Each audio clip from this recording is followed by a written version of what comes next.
부활 생명의 시작, 이 제목으로 은혜를 나누기 원합니다. 지금 이 말씀 계속 우리가 묵상하고 있는데 지금 사랑하는 가족의 죽음입니다. 이게 오라버니 나사로, 부모 얘기는 나오지가 않습니다. 마르다, 마리아, 나사로. 아마 부모는 일찍 그야말로 조실 부모 했을지도 모릅니다.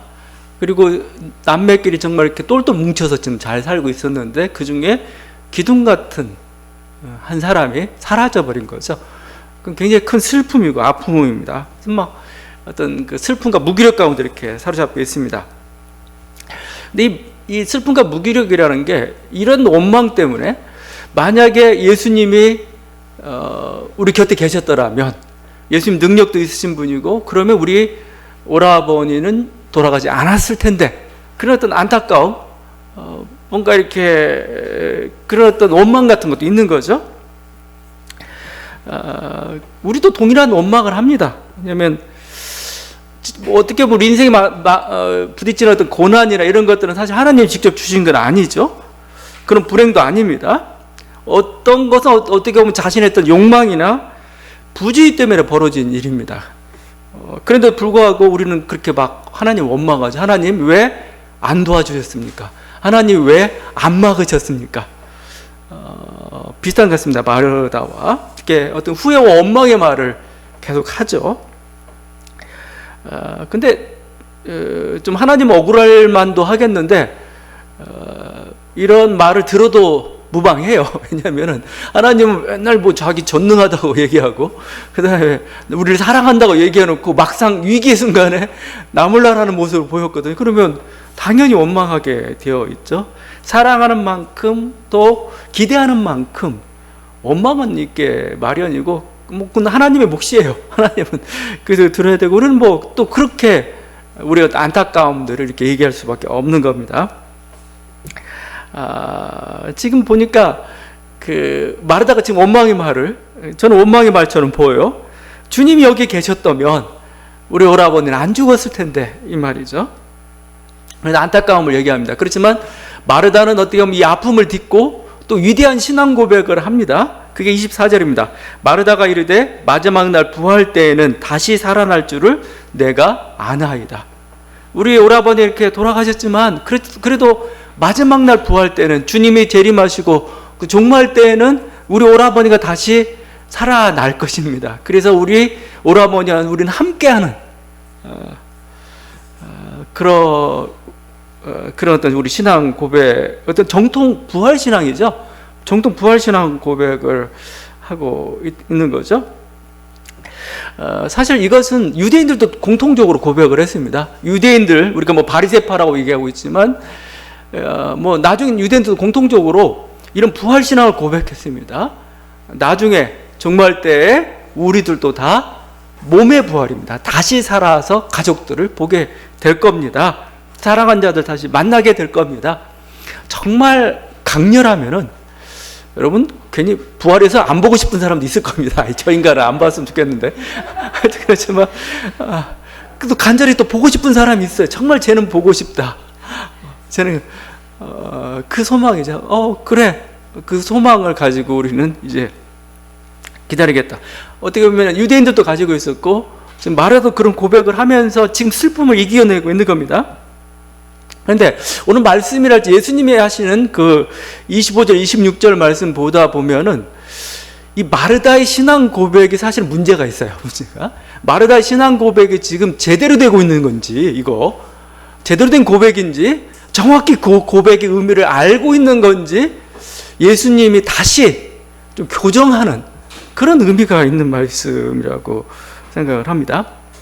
다시 한번 말씀드리지만 지금 이 나사로를 살린 기적은 소생의 기적이 아니라고 그랬죠. 그냥 단순히 그냥 잠깐 죽었던 사람, 죽은 지 몇 시간 안 된 사람 다시 살리고, 그게 아니에요. 그게 아니고 나흘이라고 그랬잖아요. 하루 이틀 사흘 나흘. 우리 식으로도 얘기해도 우리 3일장이 다 끝난 겁니다. 매장까지 다 끝나버린 건 상태고 완전히 끝난 겁니다. 뭐 유대도 마찬가지죠. 나흘은 사흘은 이미 완전히 죽어버린 겁니다.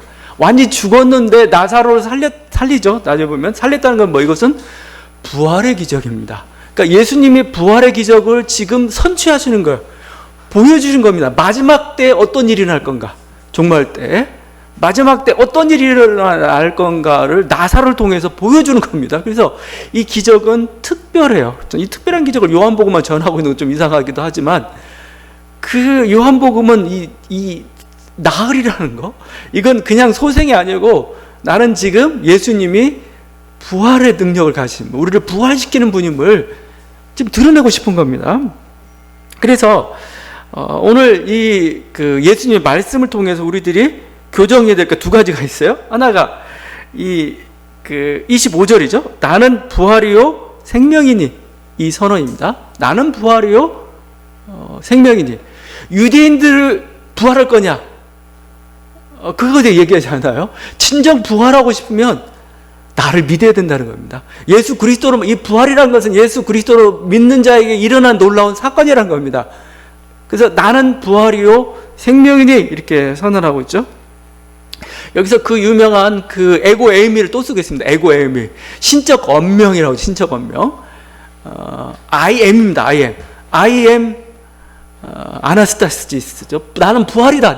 내가 부활이고, I am 조회, 내가 생명이다. 아나스타시스가 부활이고 조회가 생명입니다. 굉장히 그 일반 생명이 아니에요. 일반 생명이 아니고 나중에 정말 몸의 부활이 현상, 그런 존재다.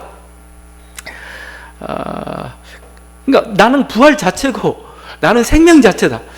이게 조금 어려우면은 이렇게 사명식으로, 좀 영어의 사명식 SVO식으로 바꾸면 됩니다. 나는 너희를 부활시키는 자다. 그렇죠? 나는 너에게 생명을 주는 자다. 이런 식으로 약간 사명식 형태로 바꾸면은 오히려 우리들에게 좀 다가옵니다. 나는 누구냐? 나는 부활 자체고 생명 자체인데 이 부활을 너에게 줄 것이다. 이 생명을 너에게 줄 것이다. 이렇게 선언하는 거죠. 그래서 어떻게 보면 지금 부활을 시키는 자가 누군가, 참 부활을 줄 자가 누군가, 내가 유대인의 신앙을 가지고 있고 내가 어떤 그런 막연한 생각을 가지고 있고 실제 일어날 일이기 때문에 그래서 부활이 일어난다는 게 아니에요. 진정 부활에 참여할 수 있는 사람들, 예수를 믿는 사람들이죠. 예수의 생명을 가진 사람들에게 이 부활이 일어난다는 것을 지금 보여주시고 있는 거죠. 제가 이걸 예수가 부활이다, 예수가 생명이다, 이걸 요즘 다른 식으로 좀 설명하고 싶어요. 여러분, 인간과 동물을 이렇게 구분하는 게 뭡니까? 인간과 동물을 가르는 것은 의식입니다. 의식. 다 생명이 있어요. 우리도 보통 얘기하는 숨을 쉬어요. 인간이건 동물이건. 그런데도 불구하고 인간을 인간답게, 인간을 인간이라 부르는 것은 의식입니다. 의식. 내가 생각하고 뭔가 느끼고 뭔가 반응하고 행동하고 뭔가 감각의 주체가 있죠. 예전엔 이것을 영혼이라는 이름을 붙였죠. 영혼.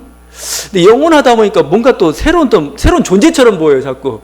그러지 말고 다른 식으로 한번 부르겠습니다. 그냥 의식이라고 저는 부르고 싶어요. 의식. 몸의 생명 외에 의식이라는 거 있습니다. 여러분, 이게 동물하고 다른 점입니다. 동물하고. 동물은 의식이 없어요. 의식이. 그러니까 제가 얘기했잖아요. 인간은 죽음에 대한 것을 2배나 3배나 더 느끼고 있다고요. 왜냐면 여러분 보면 동물은 즉각적인 반응입니다. 그러니까 자기에게 가까이 다가온 그거에 대해서 느끼는 거예요. 그 죽음에 대해서. 그걸 피하려고 하고 그런 겁니다. 근데 인간은 뭐요? 10년 전부터, 아니면 몇 년 전부터 죽음을 의식하고 살아요. 자기 조금 멀리 있는데, 50년 후가 있는데 지금 막 죽음의 의식을 느끼고 있어요. 그때 고통스러워요. 동물은 그렇지 않습니다. 동물은. 그게 의식이 가지고 놀라운 어떤 능력이면서 어떻게 보면 약점이기도 하고 막 그렇죠. 그래서 동물하고 인간이 다 생명을 귀중한 거죠. 근데 어떤 고통을 누가 더 느끼느냐? 인간이 더 느껴요. 앞당겨서 느끼고 있는 겁니다. 2배를 더 느끼고 있는 거예요. 그래서 여러분, 제가 얘기지만 동물들은 얼마나 쿨한지 몰라요. 쿨하다는 거. 그러니까 관계가 틀어져도 관계가 해소되잖아요. 뭔가 문제가 해결되잖아요. 다시 친구가 돼요. 아주 사이좋게 잘 지냅니다. 인간은 그렇지 않아요. 그냥 한번 틀어져서 상처받으면 그냥 너 그냥 뭐 용서해도 뭔가 관계를 틀어져도 꽁 하고 가지고 있죠. 그냥 죽을 때까지. 그래서 그 죽는 그 순간에 한마디 할 겁니다. 너 그때 그랬지. 뭐 이랬죠. 그러니까 왜냐하면 이 의식이라는 겁니다. 의식. 그러니까 그래서 인간인 겁니다. 그러니까 우리가 태어나기 전에 우리가 어떤 수백억 년의 세월이 이렇게 흘렀지만 몰라요. 뭐 우리는 믿지 않지만 정말 환생이 있었는지 없는지 모르겠지만 하여튼 우리는 그 의식하지 않잖아요. 의식을 못합니다. 수백억 년 엄청난 시간인데도 불구하고 의식하지 못해요. 저는 갑자기 그런 생각합니다. 그때는 인간이 아니었다 이거죠. 만약에 뭔가 존재가 있었을지라도 어떤 식으로 존재했을지라도 내가 의식이 없는데 그게 뭔 인간이에요? 나도 아니고 뭐 이런 거죠. 그러니까 이게 저는 그 예수님의 이름이 말씀이에요. 말씀. 로고스입니다. 로고스. 이성이라는 뜻입니다. 다르죠. 우주의 이성. 우주의 의식이라는 뜻도 가능해요. 그러니까 저는 어떻게 보면 예수님이 내가 생명이다 얘기하는데 이해가 가요. 오히려. 아 그렇구나. 인간의 존재라는 게 의식인데 바로 뭐요? 의식의 출발. 의식이 어떻게 생겼느냐. 의식이 어떻게 참 생명을 얻을 수가 있느냐. 바로 나라는 겁니다. 나. 예수는 요한번 끊임없이 나는 로고스다. 나는 생명이다. 계속 얘기하고 있는 겁니다. 인간을 인간답게 만드는 거라 이거예요. 그러니까 참 그래요. 그래서 우리가 예수를 믿는다는 건 뭘까? 예수를 이름을 부른다는 건 결국 뭘까? 이거죠. 우리가 의식을 생각한다면은 의식이 어떤 사고하고 의식의 어떻게 보면은 기본 뭐랄까? 바탕, 코드가 뭐냐면 언어입니다. 언어를 통해서 생각하고 의식하고 뭔가 정보를 전달하고 다 그런 거예요. 그래서 언어라는 게 굉장히 큰 거고 저는 그래서 누가 하이데거가 얘기했나요? 언어는 존재의 집이란 말이 맞아요. 여러분에게 언어를 빼가는 순간 우리의 문화나 의식은 다 사라져 버립니다. 그냥 우리는 이미지만 남아있을 뿐이에요. 우리는 그것을 이미지를 언어로 통제하는 겁니다. 통제하고 규정하고 그게 우리의 의식이 생기는 거고 막 그런 거예요. 그래서 우리가 예수란 이름을 듣는 순간에 그냥 예수란 이름이 뭐예요? 그냥 우리 어떤 그냥 공개 파장입니까? 공개 파장이 아니죠. 예수란 이름이 뭐예요? 그 언어라는 게 내 마음에 내 의식에 들어오는 순간 뭐예요? 내 의식 속에서 뭔가 파장을 일으킵니다. 실제. 그러니까 예수란 존재가 내 안에 들어왔단 말은 사실 맞아요. 내가 예수를 믿는다는 것, 내가 예수를 영접했다는 것. 여러분 그래서 이게 이런 안다는 것, 불교 같은 데서는 깨달음이라는 표현을 쓰고 있잖아요. 깨달음이 직접 대화하고 있는 건 뭡니까? 의식입니다. 의식. 이 깨달음이란 그 순간에 뭐예요? 깨닫는 그 순간에 나의 의식에 뭔가 새로운 온전한 변화가 있게 되는 겁니다. 그럴 뿐만 아니라 뭐예요? 여기서 그치는 게 아니고 세상도 바뀝니다. 실제. 세상도 바뀌고 세상을 바라보는 눈도 우리가 바뀌는 거죠. 예수님이 이런 말을 했을 때 내 말이 영이요 생명이다. 영이요 생명이다 이렇게 합니다. 예수님 말씀이 영입니다. 그래서 저는 이것을 우리식으로 따지면 언어 현상을 어떻게 보면은 성령으로 지금 그러니까 성령이란 굉장히 또 감각하고 지각할 수 있는 그런 존재잖아요. 막 생명이라면 좀 불투명해요. 언어라면 좀 불투명합니다. 근데 뭐죠? 성령은 내가 느끼고 있잖아요. 느끼고 있고 뭔가 약동하고 있고 뭔가 나로 하여금 뭔가 이렇게 막 보게 하고 뭔가 새로운 어떤 이렇게 나가게 하고 막 그런 거죠. 그런 모든 여러 가지 이름들을 가지고 있는데 제가 얘기하는 것은 말이나 이름이나 의식이라는 게 가벼운 게 아니라는 겁니다. 실제 우리가 예수를 생명이라고 할 때 저는 정말 생명이라고 생각을 해요. 그래서 우리가 예수의 이름을 묵상하는 그 순간, 예수를 사랑하는 그 순간, 예수를 생각하는 그 순간 뭐요? 예수는 우리 안에 계신 겁니다. 계셔서 말씀하시고 여기에 놀라웠던 기쁨들을 어떤 생명의 샘들을 막 정말 터뜨리시기도 하시고 그런 거죠. 진짜 그러면서 생명인 겁니다. 저는 이제 제가 미생물학을 전공해서 모르겠는데 하여튼 진화론 이런 건 굉장히 관심이 있습니다. 여러분이 뭐 진화론은 뭐 인본주의고 뭐 창조과학에 반대되고 그렇게 보면은 안 되고 진화론 거의 과학이 됐는데 여러분 진화론을 잘 묵상해 보면은 거기서 뭔가 하나님께서 어떻게 인간을, 어떻게 세상을 이끌어 가는지 좀 보여요. 진리가 좀 보이기 시작합니다. 진리가. 그러니까 하나님이 세상을 이끌어가는 방식이 눈이 새롭게 보이기 시작합니다. 진화론은 그 관련되고 굉장히 어떤 재미난 이론들이 많이 있습니다. 그 중에 제가 최근에 알게 된 게 그리고 또 요즘 핫한 그런 어떤 진화론 논쟁 속에서 이렇게 얘기되는 게 뭐냐면, 인간의 몸에 털이 있잖아요. 털. 옛날엔 우리 뭐 영장류로부터 이렇게 왔다고 하니까 하여튼 유인원 하면서 모든 동물들은 다 털이 있습니다. 털. 근데 왜 인간에겐 털이 왜 사라졌는가? 이걸 연구하는 겁니다. 여러 가지. 근데 털이 왜 사라진 줄 아세요? 털이 물통 때문에 사라졌습니다. 물통. 제가 이런 겁니다. 털이란 건 결국 뭐예요? 우리 몸의 체온을 보호해 주는 거잖아요. 뭔가 외부의 어떤 그 침입 같은 것도 이 털이 1차적으로 보호해 주고 체온을, 몸을 따뜻하게 해주고 그렇습니다. 그런데 이 털 때문에 또 한계가 생겨요. 왜냐하면 활동을 오래 못해요. 활동을 굉장히.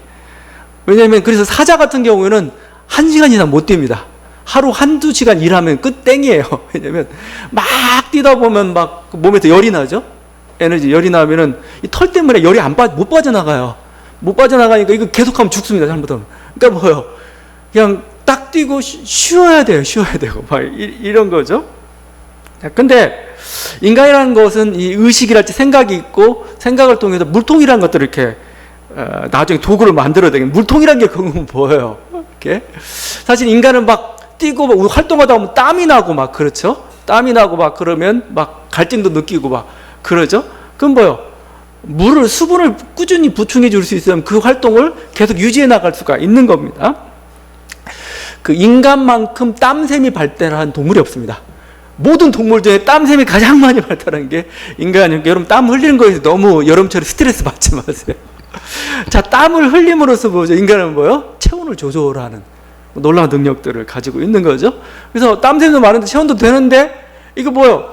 활동도 많이 해야 되겠는데 털이 거추장스러운 거예요. 이게 자꾸 땀샘으로 해서 분명히 털을 이렇게 수분을 중간시켜야 되는데, 이 털이란 게 자꾸 이게 그 방해라는 겁니다. 그러니까 뭐요? 인간은 뭐요? 의식적으로 얘 좀 없었으면 좋겠다는 생각을 많이 해요. 없었으면. 그러다가 결국 어떤 이제 물통이라는 도구도 그걸 대체하는 그 어떤 계속 수분을 공급해 줄 수 있고, 어느 곳에서든 활동할 수 있는 것들도 수단도 생겼고, 그러면서 점차 털이 사라지기 시작했다는 겁니다. 이게. 제가 그냥 우리가 우스갯소리를 하는 게 아니고 진화론자를 하는 그 논쟁 중에 하나예요. 그러니까 결국 제가 얘기하고 싶은 건 뭐냐면은, 여기서 우리 의식이 몸의 변화를 만들어낸다는 겁니다. 우리는 그냥 몸의 변화에 따라서 우리 의식이 생성되고 이렇게만 자꾸, 의식이 그렇게 생겼을지 몰라요, 처음에는. 근데 뭐 이제 의식이 생성된 이후에는 뭐요? 의식이 우리 몸의 변화를 자꾸 만들어내고 바꿔가고 있는 겁니다, 여러분. 그러니까 이게 놀라운 일입니다, 여러분. 여러분의 생각이라는 거, 여러분 의식이라는 그냥 그걸로 끝나지 않아요. 여러분이 정말 생각이 내 마음이 아프면 위도 아파요. 소화불량이 걸리고 막 그럽니다, 실제. 왜? 동물은 그러지 않아요. 동물은 위가 쓰려야 마음이 아픈 거예요, 동물식으로 따지면. 근데 인간은 뭐예요? 마음이 아프면 뭐예요? 속이 쓰려요. 이렇게. 그러니까 우리 어떤 생각과 의식들이 뭐예요? 이제 호르몬을 막 장악하기 시작했습니다. 주장하고 뭔가 이렇게 가기 시작했다는 거죠. 자, 그래서 누가 이런 말을 하는데 괜찮은 것 같습니다. 동물은 감각으로 살아갑니다. 우주는 중력이 지배를 합니다. 근데 인간은 의식으로 살아간다. 이런 표현들을 쓰고 있는, 그게 생명이라는 겁니다. 저는 생명현상이라는 거예요, 이게. 그래서 우리 의식이란 것도 그래서 먹이가 필요한 거죠. 먹는 게 필요한 거예요. 예수님이 하는 게 내가 생명이 떡이라는 겁니다. 니네 의식은 나를 먹어야 배부르다는 거예요. 이거. 안 먹으면은 그냥 니네 의식은 빈곤해질 거야. 니네 의식은 뭔가 굉장히 불행해질 거야. 니네 의식은 절망 가운데, 어둠 가운데 있을 거야. 이 말인 거죠. 그래서 지금 예수님은, 저는 그래서 부활이요 생명이다. 예수님 정말 생명이십니다. 생명. 놀라운 생명이시죠. 우리에게 생명을 주시는 분이고 실제 생명을 우리 안에서 일으키는 그 분이십니다. 그리고 이 부활이라는 거, 부활 생명이라는 거죠. 저는 이 부활이라는 게 결국 이렇게 볼 수도 있는 겁니다. 우리 안에 있는 예수로 말미암아서 우리 안에 있는 의식이 뭐죠? 이제 우리 몸의 변화까지도 이제 가는 겁니다. 몸이 죽어가요. 의식이 말하는 게 뭐예요? 죽지 말라는 겁니다. 이제 몸은 죽지 마. 이제 몸은 죽지 말고 몸은 다시 살아. 몰라요. 그러니까 제가 이제 이렇게 하는 방식이 그냥 신앙적인 방식이 아니고 그냥 그 일반적으로 철학이나 일반 세상적으로 했을 때 한번 우리들이 생각하는 방식입니다. 이미 동양은 그 부분을 매니 보이지 않는 기의 세계에 대해서 이렇게 얘기하기 시작했던 거죠. 근데 예수란 그 이름 속에 놀라운 의미가 담겨져 있다는 겁니다. 그래서 우리 몸은 죽을 것이지만 이 몸을 결국은 부활시킬 거다. 이거죠. 이게 바로 오늘 그 예수님께서 지금 나는 부활이요 생명이다 라고 할 때 그 말씀이 가지고 놀라운 그 능력이라고 봐요. 그냥 단어가 문장이나 공기의 파동이 아니고 실제라는 겁니다. 실제. 자, 그게 이제 우리들이 예수 그리스도로 말미암아 그 부활과 생명이 주어진다는 겁니다. 두 번째 하나 좀 봐야 될 게 뭐냐면 한 가지 더 하기를 원하는데 그 부활 사건이 이제 뭐요? 바로 지금 일어나고 있다는 겁니다. 지금. 미래가 아니고 지금이다. 지금 이게 나사로 한 사람을 통해서 내가 보여주고 있지만 그 하나의 대표적인 걸 뿐입니다. 나사로가 한 사람이 살아나듯이 지금 너희는 살아날 것이라는 겁니다. 이 믿음을 가져라. 이걸 보라 이거죠. 25절에 이어지는 말씀입니다. 나를 믿는 자는 죽어도 살겠고 무릇 살아서 나를 믿는 자는 영원히 죽지 아니하리니. 이 말이 쉽지 않죠? 한번 보겠습니다. 첫 번째, 나를 믿는 자는 죽어도 살겠고, 이게 무슨 뜻입니까? 비록 육신은 죽을지 모르겠다 이런 뜻 같아요. 육신은 죽을지 모르겠다. 육신의 몸이라는 것은. 근데 부활 생명으로 장차 앞으로 다시 살아날 거다. 나를 믿는 죽어서 여기까지 조금 이해가 가요. 근데 다음이 이제 우리가 받아들이기 어렵죠? 나를 믿는 자는 영원히 죽지 않는다. 영원히. 아니야. 살아서 나를 믿는 자는 영원히 죽지 않는다. 이런 이 말 같은데, 우린 죽잖아요. 우리 몸이 죽고 막 이런데 이게 이상하지 않아요? 예수를 믿는 자는 결코 죽지 않는다는 얘기인가? 그래서 자꾸 이단들이 나와요. 이상한 뭐 영생교니 뭐 해가지고 뭐 가끔 이단들 보고 우리 안 죽는다는 겁니다. 안 죽는다는 거. 제가 보건대 이게 약간 그 생명에 대한 이해, 어떻게 보면은 우리들이 육체와 영혼으로 얘기 표현하고 있잖아요. 다른 식으로 제가 표현했죠. 육체와 의식으로 제가 표현하고 있는 이 구분이 잘 안 가고 있는 것 같아요. 육체는 죽습니다. 우리는 분명히 육체는 사라지고 죽는다. 우리는 죄의 세계 가운데서 우리 그 죽을 몸이라고 합니다. 죽을 몸, 죽을 몸이라고 표현하는데 그것은 진리입니다. 그건 사실입니다. 근데 예수님은 죽지 않는다라고 할 때 결국은 이건 의식과 관련된 게 아닌가 이거죠. 의식과 관련된 거. 의식과 관련된 거. 우리가 그 다른 식으로 보면 영혼이라고 표현할 수도 있고 이미 뭐요? 예수 생명을 받은 자들은 이제 뭐요? 더 이상 죽음은 없다는 겁니다. 자, 이렇게 하니까 그 불트만이라는 사람인데 불트만은 신약의 대가입니다. 거의 20세기를 평정했던 사람인데 신학적으로 이 구절을 이렇게 해석합니다. 여기서 문제는 인간이 알고 있는 바대로의 생명과 죽음을 비현실적인 것으로 간주할 용의가 그에게 있느냐는 것이다. 여러분 생각하는 죽음은 뭐 육체적 죽음이잖아요. 여러분 생명은 뭐 육체적으로 안 죽고 오래 사는 거잖아요. 이게 삶이 아니고 이게 생명이 아니라는 겁니다. 이게 지금 이 불트만의 이야기, 그것을 우리가 받아들일 수 있느냐 지금 거죠. 예수님의 기준으로, 성경의 기준은 뭐요?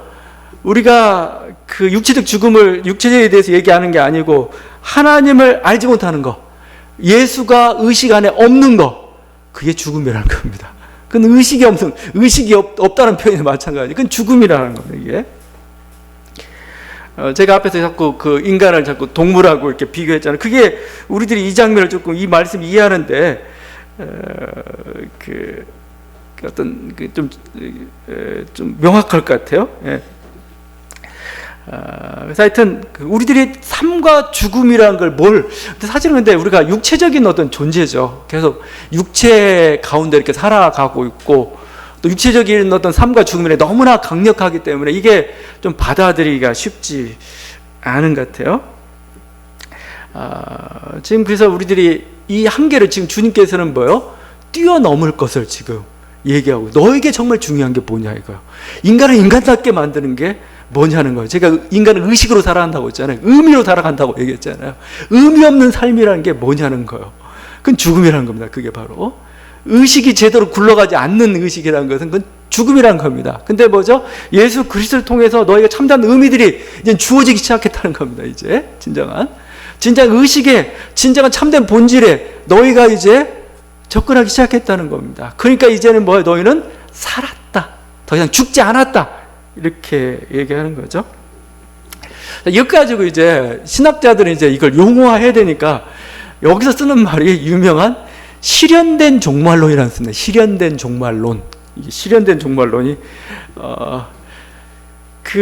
보통 초대교회는 우리가 임박한 종말론이라고 표현합니다. 종말도 분명히 미래 어느 시대에 주님이 재림하시고 우리는 그 종말이 있을 거야 라고 임박한 종말 해가지고 사도 바울 초대교회는 그렇게 지금 이제 임박함이 좀 멀어졌지만 그래도 종말론은 일단 있죠. 그래서 이제 임박한 종말론도 미래 종말론 뭐 이런 식으로 학문적으로 규정을 합니다. 자, 그런데 그와는 다른 결을 가지고 있는 종말론이 있는데 그게 실현된 종말론입니다. 실현된 종말론. 여러분 사실은 우리는 전부 다 지금 임박한 종말론을 가지고 있죠.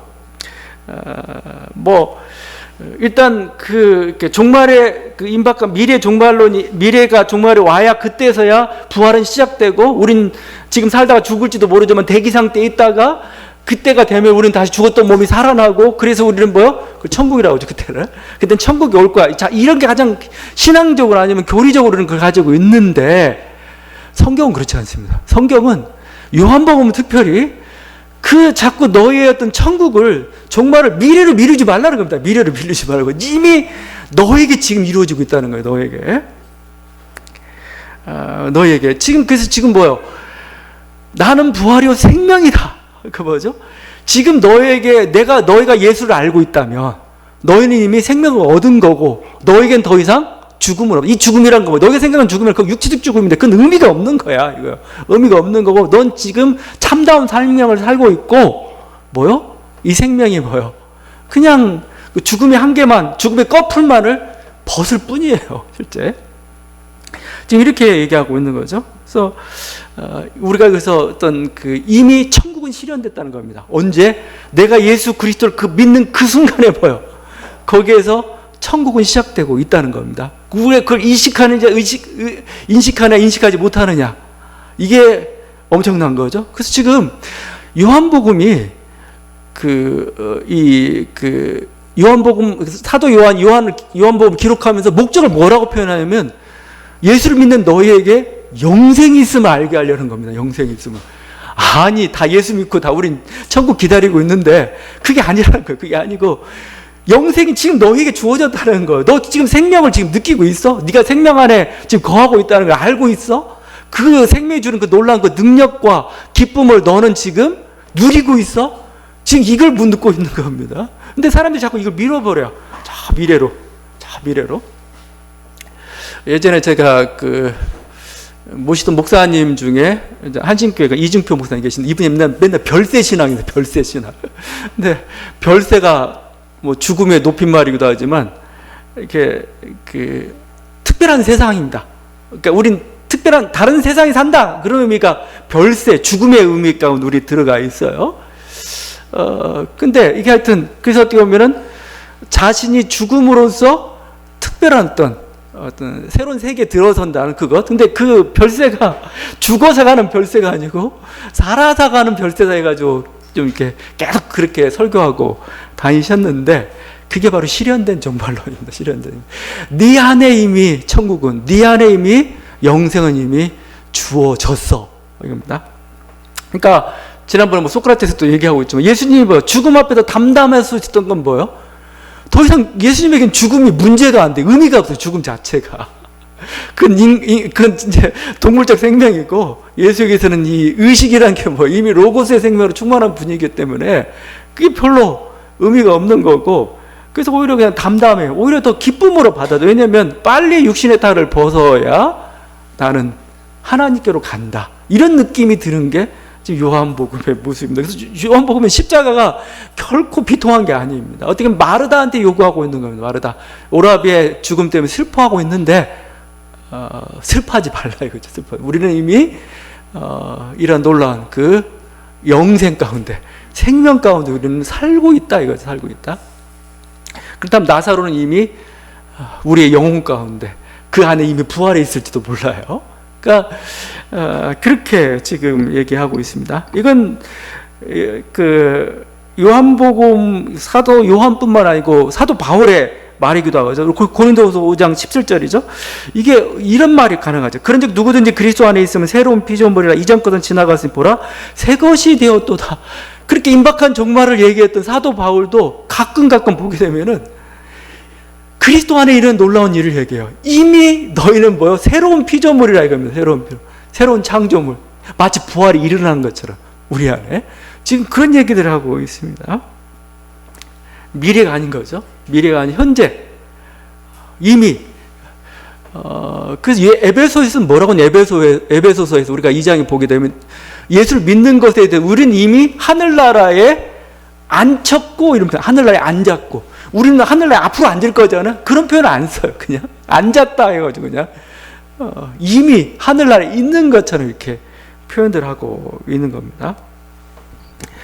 저는 그래서 이걸 참 어떻게 표현할 수 있을까?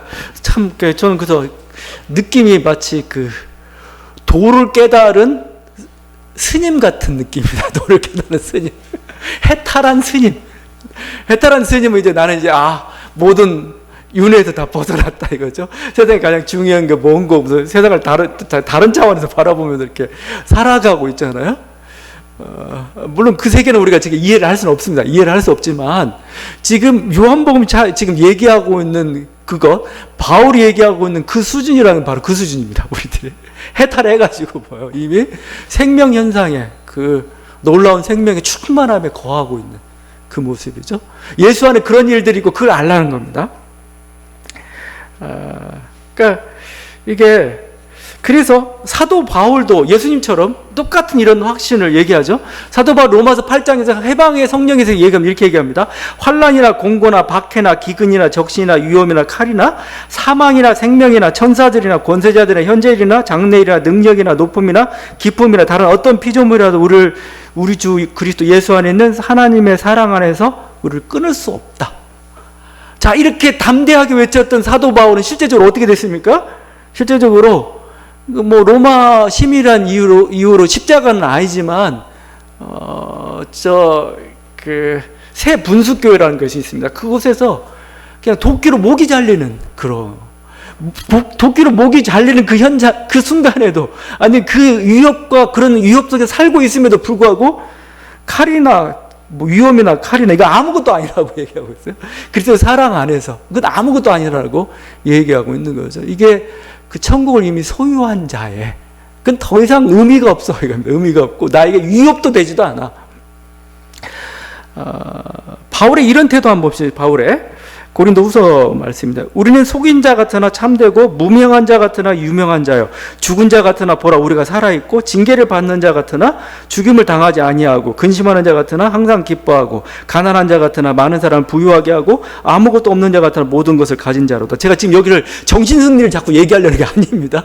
우리 이렇게 믿어, 뭐 이렇게 고백해, 그게 아니고 실제 그러니까 일어났던 그 천국에 대한 이미 나에게 실현되어 가고 있는 놀라운 어떤 그 생명의 세계에 대해서 진짜 누리고 있기 때문에 더 이상 뭐요, 이게 세상의 가치관이 두렵지가 않아요. 세상의 가치관 가지고, 생각 가지고 우리의 모든 여러분 근심 염려는 어디서부터 나오는지 아세요? 세상이 주는 거예요. 세상이 주는 가치관과 기준을 보니까 내가 부족한 것 같아. 자꾸 그 세상의 소리 때문에 사실은 여러분의 생명을 죽이고 있는 겁니다. 생명을 죽이고 있는 거야. 근데 예수 생명으로 충만하고 나니까 더 이상 뭐죠? 세상의 가치관이 두르지 않아요. 내 의식을 흔들지 않아요. 오히려 그게 강력한. 그래서 제가 자꾸 이것을 그냥 우리 어떤 의식 수준을 얘기하니까 조금 그래서 이 스님의 깨달음 정도면 여러분 그래도 이해를 하잖아. 뭔가 있어. 그러니까 단지 생각 정도 아니고 전혀 뭔가 실체가 있어. 의식은 실체가 있는 겁니다. 생각이라는 것은, 여러분의 마음 먹는다는 것은 그냥 머릿속에 일어나는 어떤 화학작용이거나 나의 결심 정도만이 아니에요. 행동을 만들어냅니다. 실체를 만들어냅니다. 세상을 변화시킵니다.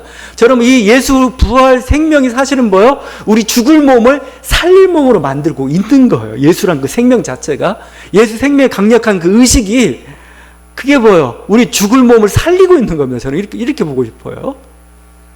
그런 점에서 예수는 부활이요 생명이다 말하고 있습니다. 우리는 언젠간 다 그 육신의 죽음을 맞이할 사람들인데, 그 육신의 이 죽음 때문에 우리의 어떤 신앙이나 우리의 삶이라는 게 얼마나 어둠으로 가득 차 있는지 모르겠습니다. 우리 의식이라는 게. 그래서 우리 삶은, 우리 생명 굉장히 어둠에 가득 차 있는 겁니다.